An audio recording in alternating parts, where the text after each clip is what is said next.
Sports our पर स्वागत है आपका। मैं आपके साथ रोहित। क्रिकेट के मैदान पर अक्सर कुछ अप्रत्याशित हो जाता है, डरावना हो जाता है। कई बार आपने देखा है खिलाड़ी कितने गंभीर रूप से चोटिल हो जाते हैं, खिलाड़ी स्ट्रेचर पर लदकर बाहर जाते हैं, एम्बुलेंस से हॉस्पिटल में एडमिट कराए जाते हैं। ये सब हमने क्रिकेट के मैदान में देखा है। कई बार ऐसा भी देखा है कि खिलाड़ी चोटिल होने के बावजूद भी अपनी टीम के लिए लड़ता रहता है। वो चाहे बात मैक्सवेल की हो, ऋषभ पंत की हो, या ओली रॉबिन्सन शायद इंग्लैंड के थे, वो हो, हाथ टूटा, क्या नाम था मुझे बहुत एग्जैक्ट याद नहीं आया, वो आ गए। तो ऐसे हम काफी चीजें देखते हैं, लेकिन एक और चीज पर हमारी नजर नहीं जाती। अंपायर जो सबसे रिस्क में होते हैं, और उन अंपायर की जान हर गेंद पर बच जाए, ये बड़ी बात होती है। अब एक अंपायर को आईसीयू जाना पड़ गया इसी वजह से, क्योंकि जो कुछ भी हुआ फील्ड में वो दुखद है। हुआ कुछ यूं कि ईस्ट दिल्ली राइडर्स और न्यू दिल्ली टाइगर्स के बीच दिल्ली प्रीमियर लीग का मुकाबला खेला जा रहा था, जहां पर एक बड़ा हादसा हो गया। न्यू दिल्ली टाइगर्स के बल्लेबाज लक्ष्य थरेजा का जबरदस्त straight drive on field umpire को जा लगा। गेंद सीधे उनके कान के पास जाकर लगी, जिसके बाद उन्होंने तुरंत मेडिकल जांच के लिए भेजा गया उन्हें। लक्ष्य की अपने इस शॉट से हैरान रह गए जब लक्ष्य ने ये शॉट देखा, और इस पर उन्हें मलाल भी हुआ। उन्होंने अपना बल्ला छोड़ निराशा में सिर पकड़ लिया। घटना टाइगर्स के 193 रन के लक्ष्य का पीछा करते हुए 18वें ओवर में हुई।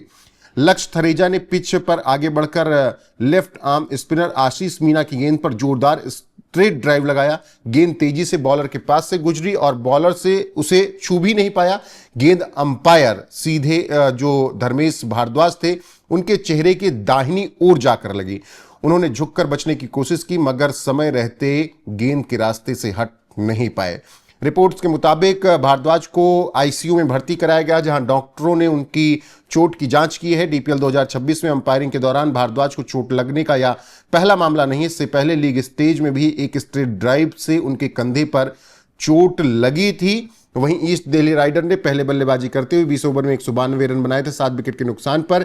इसमें वंश मेहरा, अर्पित राणा, मयंक रावत और सूर्यांश रैना ने अच्छी बल्लेबाजी की थी। राइडर्स को तेज शुरुआत मिली, जिसमें मेहरा और राणा ने पावर प्ले के दौरान ओपनिंग विकेट के लिए 62 रन जोड़े, और इस तरीके से एक बड़ा स्कोर बनाया गया था।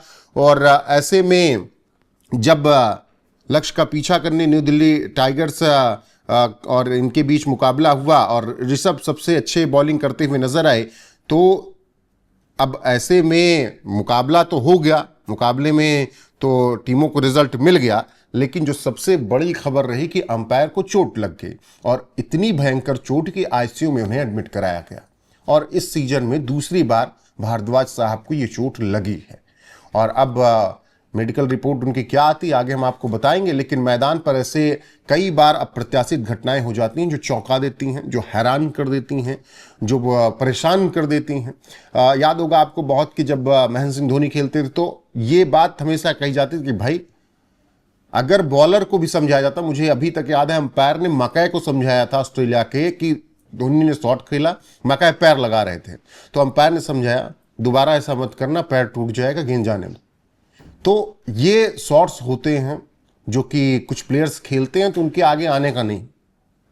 अब इसी तरीके से आप शिवम दुबे जब खेलते हैं, देखिए कितने तेज शॉट उनके होते हैं। वीरेंद्र सहवाग जब खेलते थे तो मतलब ऐसा लगता गोली की रफ्तार से शॉट्स निकल रहे हैं। युवराज सिंह इस तरीके, संगकारा इस तरीके से, पॉन्टिंग ऐसे खेलते थे, एंड्रू साइमंड्स के बल्ले से ऐसी ही गेंदें निकलती थी। तो कुछ शॉट्स से बचना होता है। प्लेयर्स तो बच जाते हैं क्योंकि वो प्रैक्टिकली बहुत ज्यादा इन्वॉल्व होते हैं, लेकिन डोमेस्टिक में लीग में अंपायरिंग कर रहे भारद्वाज साहब शायद 2 बार चोटिल हो गए इस सीजन में, तो ये बड़ी समस्या है। अब आगे जो भी रिपोर्ट होगी आप तक जरूर पहुंचाएंगे। अभी तो यही उम्मीद कि भारद्वाज साहब बहुत जल्दी ठीक हो जाएं। बने रहे हमारे साथ लगातार। नमस्कार।